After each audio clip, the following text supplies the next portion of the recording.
jungle. सांगलीतील कॅफेवर शिवप्रतिष्ठान युवा हिंदुस्थानची धाड, परिसरात वापरलेले कंडोम व गोळ्याची पाकिटे आढळल्याचा दावा.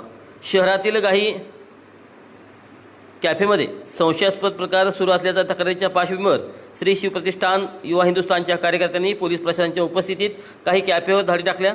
या कारवाई दरम्यान काही कॅफे परिसरात आणि आतील भागात वापरलेले कंडोम तसेच गर्भनिरोधक गोळ्यांच्या अनवॉन्टेड पिल्स, रिकाम्या पाकिटासारख्या वस्तू आढळून आल्याचा दावा करण्यात आला आहे. विश्रामबाग परिसर तसेच रिसाला रोडवरील काही कॅफेची तपासणी करण्यात आली. या कारवाईमुळे परिसरात काही काळ खळबळ उडाली होती. संबंधित ठिकाणी आढळलेल्या वस्तूबाबत अधिक तपास करण्याची मागणी करण्यात आली आहे. यावेळी सांगली विभागीय पोलीस अधिकारी संदीप भागवत, LCBचे पोलीस निरीक्षक संजीव झाडे, विश्रामबाग पोलीस ठाण्याचे निरीक्षक सुधीर भालेराव तसेच श्री शिवप्रतिष्ठान युवा हिंदुस्थानचे पदाधिकारी व कार्यकर्ते उपस्थित होते. दरम्यान या प्रकरणाबाबत पोलिसांकडून पुढील चौकशी सुरू असून संबंधित कॅफे चालकाची ही माहिती घेण्यात येत असल्याचे समजते. एक अल्पवयीन मुलीवर मिलेनियर कॅफे या ठिकाणी बलात्कार झाल्याबाबतचा गुन्हा आमच्याकडे नोंद करण्यात आलेला आहे. त्या गुन्ह्याचा तपास आम्ही स्वतः करत आहोत. सदर गुन्ह्यात समर्थ देवकुळे नावाचा जो आरोपी आहे त्यास आम्ही तात्काळ अटक केलेली आहे. माननीय न्यायालयासमोर त्यास हजर केले असता त्यास 4 दिवसाची पोलीस कोठडी रिमांड मिळालेला आहे. त्याने व्हिडिओ काही व्हायरल केलेत किंवा कसे याबाबत आम्ही स्वतः तपास करत आहोत. अधिक तपास करून माननीय न्यायालयात चार्जशीट वेळेत सादर करीत आहोत. तुमच्या हद्दीमध्ये जे कॅफे येतात त्याची काही महिन्यापूर्वी तोडफोड झाली होती, जे कंपार्टमेंट केले गेले होते ते तपासणी होत नव्हती का? याबाबत वेळोवेळी तपासणी ही महापालिका विभागाकडून केली होती. अगर कसे याबाबत माहिती घेणं माझं सुरू आहे. परंतु कॅफे चालून अशा पद्धतीनं चालू राहू नयेत यासाठी आम्ही पेट्रोलिंग दरम्यान वेळोवेळी आम्ही सूचना दिलेल्या आहेत. 8 तारखेला पालकमंत्र्यांनी मीटिंग घेऊन तुम्हाला सांगितलं पोलिसांना SP की कॅफेमध्ये गैरव्यवहार सुरू आहे त्यावर कारवाई करायला सांगितली. हा गुन्हा जो घडलेला आहे तो जानेवारी महिन्यात घडलेला आहे आणि त्यानंतर आज या 2 दिवसापूर्वी गुन्हा नोंद झालेला आहे. तरी आम्ही माननीय पालकमंत्री महोदयांच्या सूचनांप्रमाणे कारवाई करीत आहोत. एक तुम्हाला कॅफे उघडून दिला अजून दाखवलं नाही कुठल्या मालकाने, ही का भीती आहे, काय प्रकार आहे? थोडस काही यापूर्वी ज्या घडामोडी घडल्या होत्या 1.5 वर्षापूर्वी किंवा 2 वर्षापूर्वी जो प्रकार घडला होता त्यानंतर काही संघटना बाहेर पडल्याची माहिती मिळतात. काही कॅफे मालक आपलं कॅफे बंद करून निघून गेलेले आहेत. तरी देखील असं असलं तरी आम्ही त्यांना शोधून काढून आम्ही कारवाई करीत आहोत. काय नेमकं मला परिघटना घडली पोलीस अधीक्षक आल्यापासून हक्काच्या अंतरावरती कॅफेमध्ये हा प्रकार सुरू आहे. गेले 4-5 वर्ष झालं सांगलीमध्ये हे जे अनाधिकृत कॅफे आहेत म्हणजे मिनी लॉजेस आहेत. तासाला 200 रुपये 300 रुपये असं घेऊन भाडं घेऊन ते प्रायव्हसी नावाने कंपार्टमेंट केलेले आहेत आणि ते अल्पवयीन मुलींना वापरायसाठी दिलं जातं.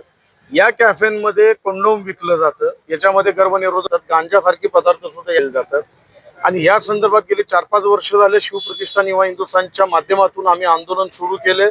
महाराष्ट्राचे गृहमंत्री मुख्यमंत्र्यांपर्यंत हे सगळं आंदोलन पोहोचवलं. त्यानंतर देवेंद्रजींनी संपूर्ण राज्यामध्ये अशा प्रकारचे कॅफे शॉप बंद करण्याचे आदेश दिलेले आहेत. मात्र गेल्या काही वर्षांमध्ये सांगलीमध्ये अनेक तक्रारी करून सुद्धा हे कॅफे बंद होत नव्हते. 2 वर्षापूर्वी अशा कॅफेंची संतप्त जमावाने म्हणजे आपल्या कार्यकर्त्यांनी मोडतोड केली. कारण या सांगलीमध्ये आतापर्यंत 4 अल्पवयीन मुलींवरती बलात्कार झालेले आहेत. वारंवार माहिती देऊन सुद्धा अशी कारवाई होत नाही. ह्या अनधिकृत कॅफेसाठी पोलीस प्रशासन त्याचबरोबर महापालिका, कारण परवानगी घेताना कंपार्टमेंटची परवानगी घेतलेली नाही आणि food FDA food and drugs department हे सगळे जबाबदार आहेत. कारण वेळोवेळी माहिती देऊन सुद्धा ही कारवाई होत नाही. आज ज्या एरियामध्ये आपण फिरतोय अशा सांगलीमध्ये काही कर्मचारी आहेत जे या कॅफे शॉपमधून हप्ते गोळा करतात. त्यांची नावं आम्ही माननीय जिल्हा पोलीस प्रमुखांना दिलेली आहेत. सांगली जिल्ह्याचे पालकमंत्री नामदार चंद्रकांत दादा पाटील यांना 8 जून रोजी भेटून आम्ही ही सविस्तर माहिती दिली. त्यांनी इथल्या SPंना ही सूचना दिली आणि ताबडतोब हे सगळे कॅफे बंद करायच्या सूचना दिल्या. SP साहेबांना भेटून आम्ही ही सगळी माहिती दिली. SP साहेब नुकतंच सांगली जिल्ह्यामध्ये आलेले आहेत. मात्र काही पोलीस कर्मचाऱ्यांची आम्ही नावं दिलेली आहेत जे अशा प्रकारच्या कॅफेंमधून हप्ते गोळा करतात. ज्या कॅफेंमध्ये गांजा, कोंडोम, गर्भनिरोधक गोळ्या सुद्धा विक्री होते. अशा कॅफेंवरती कारवाई पोलिसांनी केलेली नाही. म्हणून आज आम्ही ही कारवाई करतोय. आम्ही इथले पोलीस प्रशासन अधिकारी आहेत त्यांना सोबत घेऊन असे इलिगल कॅफेंवरती आम्ही आता धाड टाकतोय आणि आपल्याला आतापासून सकाळी 3 ते 4 कॅफे सापडलेले आहेत.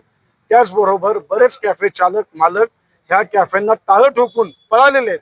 मात्र ते कुठं जरी पळाले तरी आमचे कार्यकर्ते आणि पोलीस प्रशासन या ठिकाणी थांबतंय, त्यांच्यावरती कडक कारवाई होईल. त्याचबरोबर जे पोलीस कर्मचारी आहेत जे हप्ते गोळा करतायत त्यांची माहिती आमच्याकडे आहे. ती आम्ही माहिती जिल्हा पोलीस प्रमुखांकडे दिलेली आहे आणि हे कॅफे कुठल्याही परिस्थितीत सांगलीतच नाही तर राज्यामध्ये कुठेही अशा प्रकारचे कॅफे आम्ही चालू देणार नाही. आज फक्त आम्ही पोलीस प्रशासनाला घेऊन कारवाई करतोय. याच्यानंतर जर कुठले कॅफे आम्हाला दिसले तर कॅफे जमीनदोस्त करून फोडून टाकून पेटवून देण्यात येईल एवढाच मी इशारा देतो. कारण हा प्रश्न आमच्या पुढच्या भवितव्याचा आहे. लहान मुला मुलींना ID न मागता कमी पैशामध्ये अशी जागा उपलब्ध करून दिली जाते आणि आम्ही निवेदनामध्ये ही माहिती दिली होती की अशा ठिकाणी काही हिडन कॅमेरे आहेत जे आम्हाला काही ठिकाणी आता सापडले. हिडन कॅमेरे किंवा मोबाईलमध्ये असं शूटिंग घेतलं जातं आणि ते शूटिंग नंतर त्या मुलीला पाठवून तिला ब्लॅक